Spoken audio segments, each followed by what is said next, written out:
پاکستان کا پروگرام بڑھے گا کیوں نہیں؟ جس کی جو فیلڈ نہیں ہے وہ اس کام میں لگاؤ. کسی کو بھی کڑائی کرتا پہنا کے ٹوپی پہنا کے بٹھا دو لے جا کے, نام تک نہیں دیکھو کہ اس کا جو شناختی کارڈ پہ نام ہے وہ یہی وہ نام ہے, کچھ اور نام چینج تو نہیں کیا ہوا اس نے. اور پھر لوگ تبصرے کر رہے ہوتے ہیں, ماشاءاللہ ماشاءاللہ کہہ رہے ہوتے ہیں. بھائی پہلے صلاحیت ہو.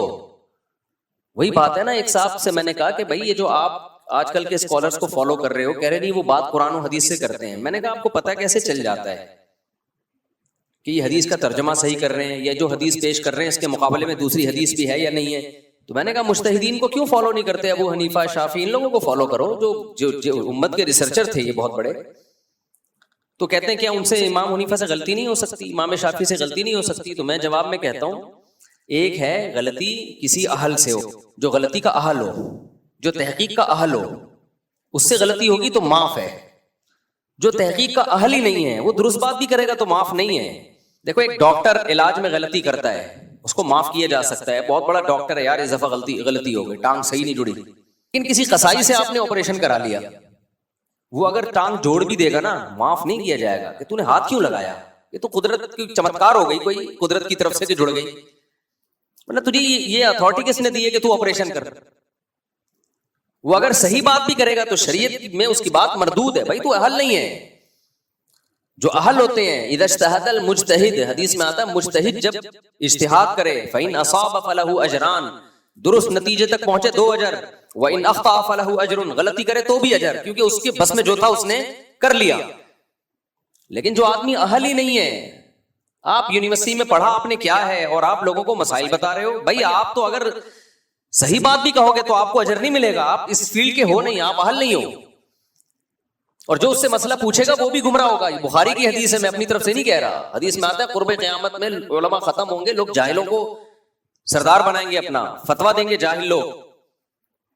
یہاں جاہل سے کیا مراد ہے کہ وہ ڈاکٹر نہیں ہوں گے, یا وہ انجینئر نہیں ہوں گے, یا وہ سائنٹسٹ نہیں ہوں گے, نہ نہ نہ, دین کے علم میں کیا ہوں گے؟ جاہل.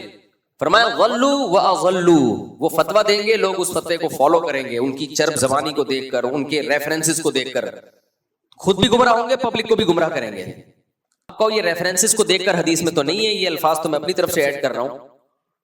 بھائی جب وہ فتویٰ دیں گے تو اپنا منجن بیچنے کے لیے کچھ تو سہارا لینا پڑے گا نا ان کو, کچھ تو سہارا لینا پڑے گا, کچھ تو بھرم میں لانے کے لیے کچھ تو کرنا پڑے گا ان کو.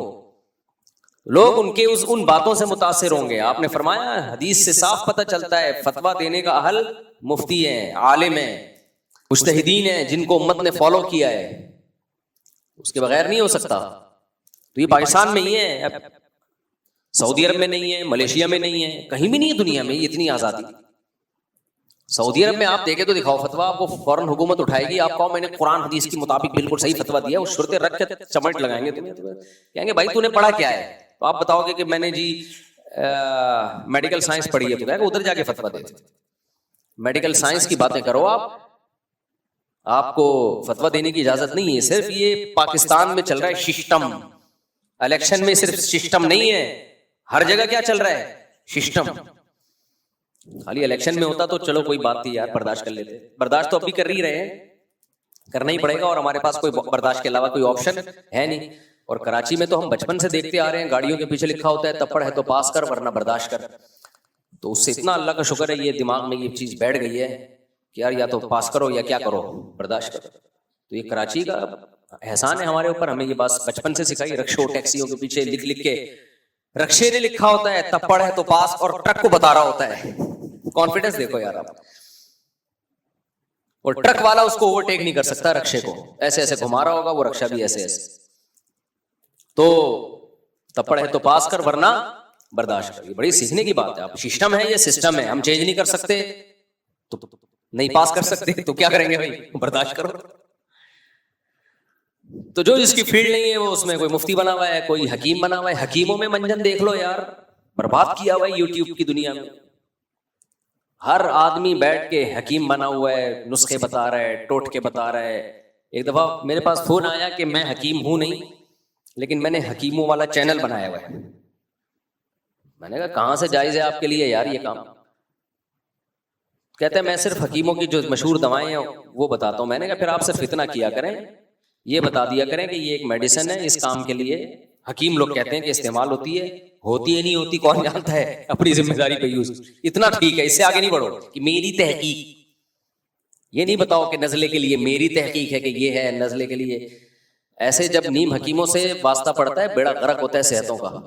تو خیر کہاں سے کہاں نکل گئے ہم. میں بات کیا کر رہا تھا؟ شیطان کے بارے میں رپورٹ پیش کر رہا تھا. نہیں, وہ جو یہاں کدھر سے بات آ گئی. خیر, تو شیطان جو تھا نا, شیطان ہاں علم کہ اللہ تعالیٰ نے انسان کو سمجھنے کی صلاحیت دی ہے, یہ چیز دوسری مخلوق میں نہیں ہے. یہ سیکھ سکتا ہے, یہ سیکھ سکتا ہے, یہ دوسری مخلوق میں نہیں ہے.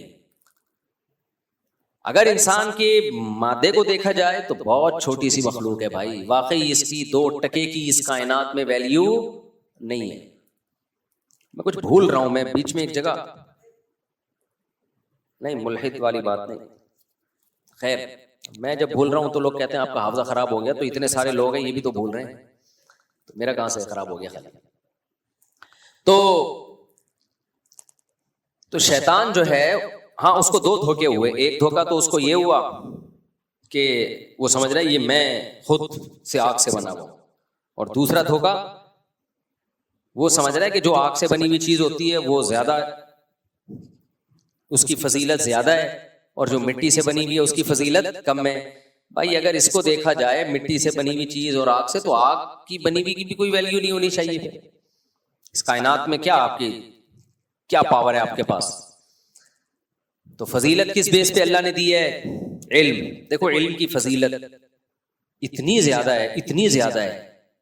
اللہ کی نظر میں انسان کو جو سب سے زیادہ فضیلت دی گئی ہے وہ کس بیس پہ؟ اس میں جاننے کی صلاحیت ہے. اس کے پتہ چلتا ہے کہ علم کی بیس پر انسان کو فضیلت حاصل ہوتی ہے.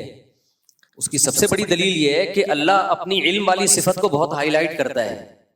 اللہ اپنی علم والی صفت کو بہت ہائی لائٹ کرتا ہے کہ میں علیم ہوں, علم والا ہوں, اور تمہارا علم میرے علم کے مقابلے میں ولا یعودہ ولا یحیطون بعلمہ الا بما شاء.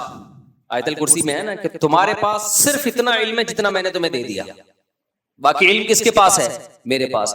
تو اللہ اپنے علم کو بیان کر کے اپنی فضیلت ثابت کر رہا ہے نا کہ تمہارے پاس علم بہت تھوڑا, میرے پاس علم بہت زیادہ. تو اللہ اس سے اپنی فضیلت انسان پہ ثابت کر رہا ہے کہ تم کم جانتے ہو, میں زیادہ جانتا ہوں. اس سے پتا چلا جاننا فضیلت کی چیز ہے. تو یہ تو اللہ کی انسانوں پہ فضیلت ثابت ہو رہی ہے, لیکن انسانوں پہ بھی فضیلت اسی طرح سے ثابت ہوتی ہے کہ انسانوں میں جس کے پاس علم زیادہ وہ زیادہ فضیلت والا, جس کے پاس علم کم وہ کم فضیلت والا. تبھی قرآن نے صاف طور پہ بھی کہہ دیا قل هل يستوي الذين يعلمون والذين لا يعلمون. بتاؤ جاننے والے نہ جاننے والوں کے برابر ہو سکتے ہیں؟ کبھی بھی نہیں ہو سکتے. گدھے کو فضیلت گدھے پر علم کی بیس پہ ہو سکتی ہے؟ بولو نہیں. گدھے پہ وہ فضیلت گدھے کو جب ہوگی جو گدھا زیادہ لوڈ اٹھائے گا وہ زیادہ اچھا گدھا ہے. آج ہمارے نوجوان طبقہ جم میں جا کے مسل کو تو بہت ویلیو دے رہا ہے, تعلیم کو بالکل بھی فوکس نہیں کرتے. ہو بھائی یہ جو صرف مسل ہی بنانا اگر فضیلت ہے تو بیل تم سے زیادہ فضیلت صاحب فضیلت ہے. تم سجدہ کیا کرو بیل کو, اس کے جو مسلز ہوتے ہیں میرے اور آپ سوچ بھی نہیں سکتے. کیا خیال ہے؟ بھینسا اس کو تو صدر بنا دینا چاہیے, اس کو تو علاقے کا کونسلر بنا دینا چاہیے, کیونکہ اس کے مسل سب سے ہے بھائی زیادہ ہوتے ہیں, طاقتور ہوتا ہے. جم جا رہے ہیں بنا کے یہاں اسپیڈ بریکر بنا دیے اتنے بڑے بڑے. ٹھیک ہے بنائیں آپ, اچھی بات ہے, لیکن آپ کو جو فضیلت دی ہے خدا نے, انسان کو جو فضیلت دی ہے وہ یہ مسلز کی بیس پہ یا آپ 150 کلو کے ہو گئے اس بیس پہ نہیں ہے بھائی. آپ کو فضیلت کس بیس پہ دی ہے اللہ نے؟ علم کی بیس پہ. آج علم کا رجحان بالکل ختم. ٹک ٹاک پہ لگے رہتے ہیں صبح سے لے کے شام تک, معلومات